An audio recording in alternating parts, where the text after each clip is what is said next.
Bom dia com propósito. Porções diárias de sabedoria que vão transformar sua vida. Se eu te apresentar as palavras ordem e caos diante de você e perguntar qual delas representa a sua vida nesse momento, o que você me responderia? Com essa pergunta reflexiva, eu dou início ao nosso Bom Dia com Propósito, nosso devocional diário. Todos os dias, de segunda a sexta, 6h01 da manhã, eu estou sempre aqui trazendo pílulas de sabedoria para vitaminar o seu espírito, ativar sua vida espiritual e te conectar com Deus. Se você não me conhece, meu nome é Ellen Silva e eu trago aqui semanalmente assuntos com base na palavra de Deus para clarificar o teu entendimento, não só bíblico, mas o teu entendimento sobre a pessoa de Deus. Essa semana, especificamente, nós vamos falar de um assunto especial, você não pode perder.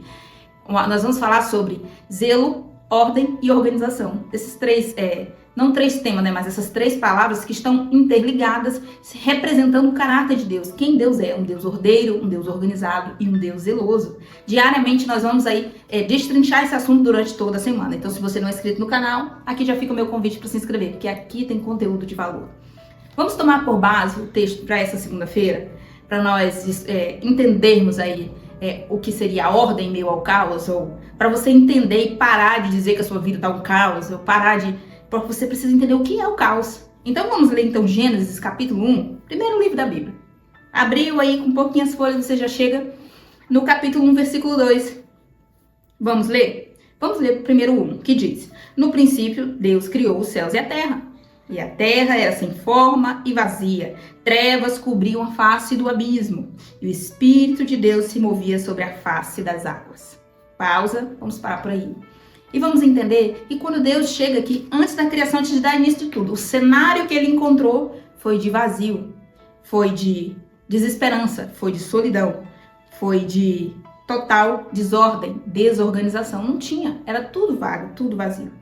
E aqui diz, que as trevas cobriam a face do abismo. Alguns textos bíblicos, quando falam em trevas, vai estar sempre relacionado à escuridão, vai estar sempre relacionado ao breu, né? Já ouviu aquela expressão, estava um breu lá onde eu estava, que quer dizer, está totalmente escuro, ninguém consegue se enxergar um perto do outro. Então, era assim que estava a terra nesse momento. E o que nós aprendemos com esse texto é que quando está tudo um caos, e o que é esse tudo um caos? É que não tem nenhuma parte que esteja bem, que esteja boa. Perceba que quando Deus chegou aqui, não tinha nenhuma partezinha, não. Era 95% do que Deus encontrou, estava abismo, estava trevas, estava vazio e sem forma. Os outros 5% estava organizadinho. Você vê que não tem nada dessa, não tem essa subdivisão no texto? Você vê que o texto fala de tudo, e quando fala de tudo, fala de completude, gente, que não tem nada bom. Então, quando você abre a boca para dizer, a minha vida está um caos, você está dizendo que está um caos. Agora vamos explicar o que é esse caos. Agora eu ri porque ficou redundante. Esse caos quer dizer que não tem nada bom. Quer dizer que você está com problemas de saúde, provavelmente está hospitalizado, porque problema de saúde que te permite ficar em casa não é tão grave. Então você está com problema de saúde, casamento destruído, vida financeira cheio de dívidas, está aí com seus filhos te abandonaram, está com problemas em todas as áreas da sua vida, sem exceção. E inclusive está sem Deus, está longe de Deus, está revoltado com Deus. Isso é o caos. Conseguiu entender? Então pare de dizer que a sua vida está um caos. Se você está passando por uma turbulência, uma dificuldade só no seu casamento, ou se você está passando por uma turbulência lá no seu trabalho, mas o resto, o todo da sua vida, os 95% ou os 99%, está tudo ok, está tudo caminhando, está tudo se alinhando, está tudo se ajustando, está tudo sendo coordenado por Deus. Só porque Deus permitiu aí uma turbulência em uma área da sua vida, não quer dizer que a sua vida está um caos. Conseguiu entender? Essa questão de completude, quando eu digo tudo, gente, é tudo. Então, aqui nós entendemos que Deus começou a colocar ordem nas coisas. E começou a dizer, e haja luz. E fez separação entre luz e trevas, dia e noite. E aí foi encerrando o primeiro dia da criação. E aí nós não vamos ler o texto todo para entender todo esse contexto da criação, como se deu cada etapa. Você pode fazer sua leitura particular na sua casa. Versículo por versículo, sempre, canetinho, marcador, anotando, grifando e fazendo as suas observações, que é assim que a gente armazena, que a gente memoriza conteúdo, tá bom? Voltando aqui pro nosso, do caos à ordem, aplicando isso para a sua vida, você precisa entender que se há caos, não há Deus. Tá tendo caos, tá tendo uma devastação, não há Deus ali. E como que eu posso te provar isso? Porque eu acabei de te explicar o que é o caos. O caos é o todo. Tá tudo de cabeça para baixo, tá uma destruição. É em todas as áreas, não é em uma só área. Deus pode estar com você no meio da dificuldade, por exemplo, com seus filhos, no meio da dificuldade no campo emocional. Você está enfrentando aí algum desafio, algum problema, um trauma ou alguma dificuldade nesse sentido. Então Deus está caminhando com você em meio ao vale, que a gente costuma dizer, né? Como diz no Salmo, ainda que eu andasse pelo vale da sombra da morte, não temeria mal algum, porque tu estás comigo. Entende? Uma área específica, Deus está comigo. Se o caos é no todo, provavelmente eu estou longe de Deus. Se eu estou longe de Deus, não estou com Deus. Sem Deus, não há ordem. O único reino que onde o caos reina é o reino das trevas. Tem até um meme, gente, eu já fico aqui meu alerta, minha dica, né, pra você acolhe se você achar que é conveniente pra você, que diz assim, que é uma piadinha lá, eu não vou saber especificamente contar, onde a pessoa está dizendo, eu sou o caos. Então, muito cuidado com isso. Quando você diz, eu sou o caos, você diz assim, Deus não tem parte na minha vida, Ele não tem participação nenhuma. Eu caminho longe dele, sem Ele, e eu faço parte do reino das trevas, porque é no reino das trevas onde há caos. É lá onde todo dia tem um cabeça diferente, onde é um matando o outro para aparecer mais do que o outro, onde é um traindo o outro, onde há inveja, há egoísmo, há mentira, há orgulho, há engano. Consegue entender? No reino de Deus, não. No reino de Deus, há ordem. Sabe aquela frase que diz, a frase que está na nossa bandeira brasileira, ordem e progresso? Essa frase ela tem uma origem filosófica. Se não me engano, um filósofo francês que fala uma frase semelhante a esta. E a pessoa que criou a atual bandeira brasileira, né, porque nós já tivemos outras bandeiras anteriormente, quando essa atual bandeira foi criada e foi posto ali a frase ordem e progresso, foi inspirada na frase do filósofo francês, onde ele estava expressando nessa frase a ideia de primeiro é preciso organizar, primeiro é preciso haver ordem. Cada coisa no seu devido lugar, separação de poderes, separação entre igreja e Estado, separação entre legislativo, executivo, judiciário, cada esfera, cada um cuidando da sua esfera. E se isso acontece, e se o povo sabe a sua participação legal, elegendo seus representantes, e se o poder judiciário sabe o seu papel e exerce com maestria, né, com responsabilidade e justiça, e se o poder judiciário faz o seu papel, ou seja, se cada coisa dentro do seu círculo, onde há ali a sua circunscrição, a gente chama isso na área jurídica, né, dentro da sua esfera legal, e se cada um cumpre o seu papel, então agora eu tenho crescimento, então agora eu tenho sucesso, então agora eu tenho progresso. Consegue entender, por exemplo, eu vou facilitar, porque eu acho que eu dificultei demais com a minha linguagem, na questão das nossas casas, da nossa vida, nosso lar, nosso cotidiano. Você tem um cômodo da casa só para cozinhar, o outro só para dormir. O outro para fazer as necessidades individuais, que é o banheiro. E um separando do outro, garante que vai haver ordem na casa. Agora, se eu, ao mesmo tempo que estou aqui cozinhando, a cama está do lado da cozinha, do lado do fogão, provavelmente vai cair gordura do fogão na cama. E se o chuveiro já é aqui no pé do rack, então eu tô tomando banho aqui, enquanto o rack está sendo molhado. Você tá conseguindo entender o cenário? Você tá conseguindo enxergar o cenário de desordem, de desorganização? É claro, gente, que há pessoas que vivem em condições subhumanas, passando por muita dificuldade financeira, que moram num cubículo, né, num único cômodo. E tem que passar por essa fase, né? É necessário, por N motivos, passa por essa fase. Quando eu falo fase, é porque isso não é para a vida toda. Ninguém deve aceitar sobreviver em umas condições dessa vida toda. Mas passa por essa fase. Mas quando voltando aqui para falar sobre ordem e organização, nós entendemos que é necessário essa separação, onde eu tenho um local onde guarda os brinquedos das crianças, eu tenho um local onde guarda os meus livros, eu tenho um local onde guarda tal coisa, para não se misturar, porque se mistura tudo, quando eu preciso encontrar alguma coisa eu não encontro, quando eu estou precisando utilizar alguma coisa eu não encontro, onde ficam as ferramentas, tem a caixinha de ferramentas. Você consegue entender que a ordem de cada coisa vai fazer com que eu ganhe tempo, eu ganho espaço, eu me estresse menos e eu progrida. É natural isso. Então, quando eu sei que pela manhã é meu horário de estudar, é meu horário do devocional, é meu horário de organizar a casa, aí eu sei que depois, aí chega a hora de eu fazer o almoço, aí depois tem a hora da tarde, a hora de eu trabalhar, a hora de eu produzir, né? De alguma forma. Enfim, quando você tem essa ordem, né? Um horário para cada coisa, você percebe a essência de Deus dentro disso. Você percebe que Deus é um Deus ordeiro. Nosso Deus é um Deus organizado. E Ele provou isso para nós na criação. Por que Deus não fez tudo num só dia? haja luz, cria o sol, e agora haja lua, e agora as estrelas, e agora o mar, e agora os peixes, e em seguida os pássaros, porque o nosso Deus, ele quis nos provar, nos mostrar na prática que é necessário se respeitar o processo, o ciclo.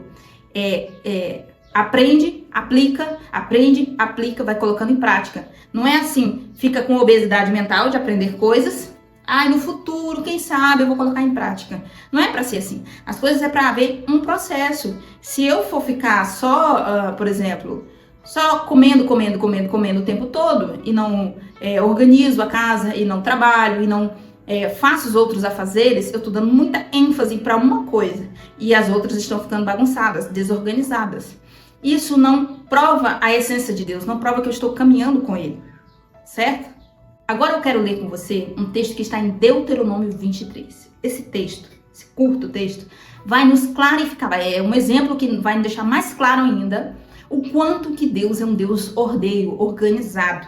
Por quê? Na criação nós já vemos isso, né? Deus fez Deus fez o mundo em 6 dias, no 7º ele descansou. Na verdade, ele desfrutou de toda a sua obra, da sua criação tão bela, tão perfeita. Então, aqui nesse texto que nós vamos ler, nós vamos ver que Deus, ele gosta que as coisas sejam organizadas. Caminhando já para o final desse devocional, abra em Deuteronômio 23, onde fala sobre a pureza do acampamento. Nesse período aqui, o povo estava no deserto ainda, caminhando, né? Andava um pouco, se acampava no lugar. Andava mais alguns quilômetros, se acampava em algum lugar. Nesse período, Deus está dando instruções aqui, né? Aliás, nesse texto específico, para Moisés, onde ele diz, vamos ler o versículo 9, tá? Deuteronômio 23, 9. Quando estiverem acampados em guerra contra os seus inimigos, mantenham-se afastados de todas as coisas impuras. E agora a gente vai para o versículo 12, onde diz, determinem um local fora do acampamento para que se possa evacuar. Sabe o que é evacuar? Exatamente, fezes, defecar. Ele diz, determine um lugar fora do acampamento para que você possa evacuar. E diz, como parte do seu equipamento, tenha algo com que cavar e quando evacuarem, faça um buraco e cubra as fezes. Agora, presta atenção no que ele vem dizer em seguida, que ele vai explicar por que ele está dando essa instrução. Não é só porque é para o cocô não ficar lá exposto, não, no meio do povo andando pelo meio das fezes, não. Não é só porque ele queria que ficasse bonitinho, não. No versículo 14 ele explica, pois o Senhor, o seu Deus, anda pelo seu acampamento para protegê-los e entregar-lhes os seus inimigos. O acampamento terá que ser santo, para que ele não veja no meio de vocês alguma coisa desagradável e se afaste de vocês. Perceba o quão sério é isso. Deus é santo, Deus caminha no meio de nós, Deus se importa com que sejamos zelosos na nossa casa, tenhamos ordem com as nossas coisas. Às vezes a casa tá um caos, brinquedo para tudo que é lado, e o chão sujo, e a louça suja, a pia suja, o banheiro sujo.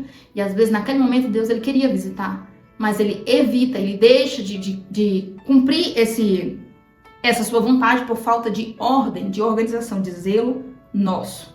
Eu não sei se você vai ter outra interpretação desse texto, mas para mim, desde que eu tomei conhecimento sobre esse texto, que não foi hoje, já tem tempo, sempre que a casa está começando a ficar bagunçada, eu fico assim, meu Deus, se Deus viesse aqui me visitar hoje, como estaria minha casa para receber Ele? Então, para e reflita sobre isso.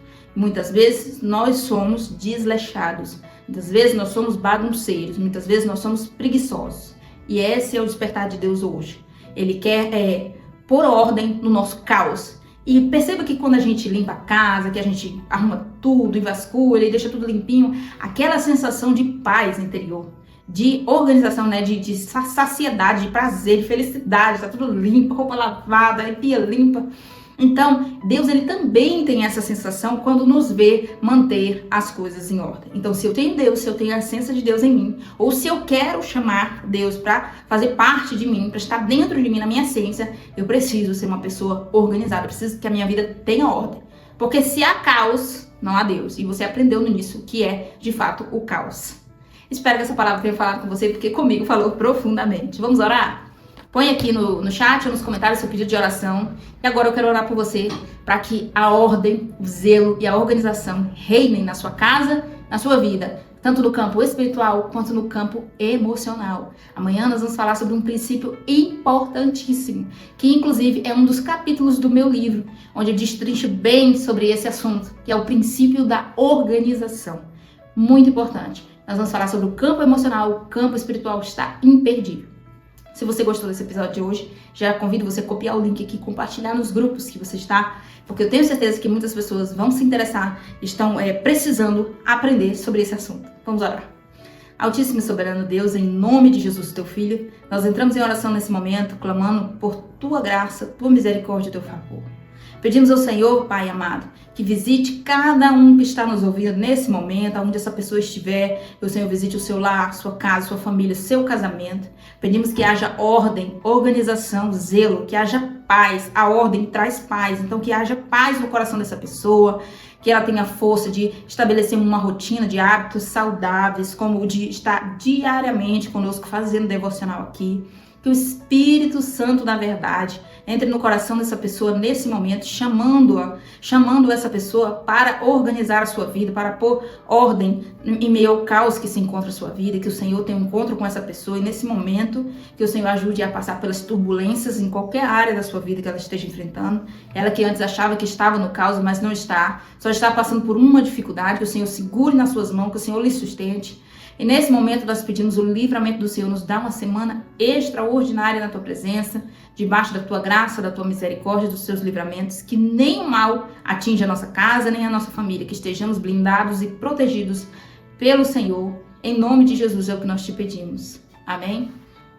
Deus abençoe a sua vida. Eu espero você aqui amanhã, às 6h01 da manhã.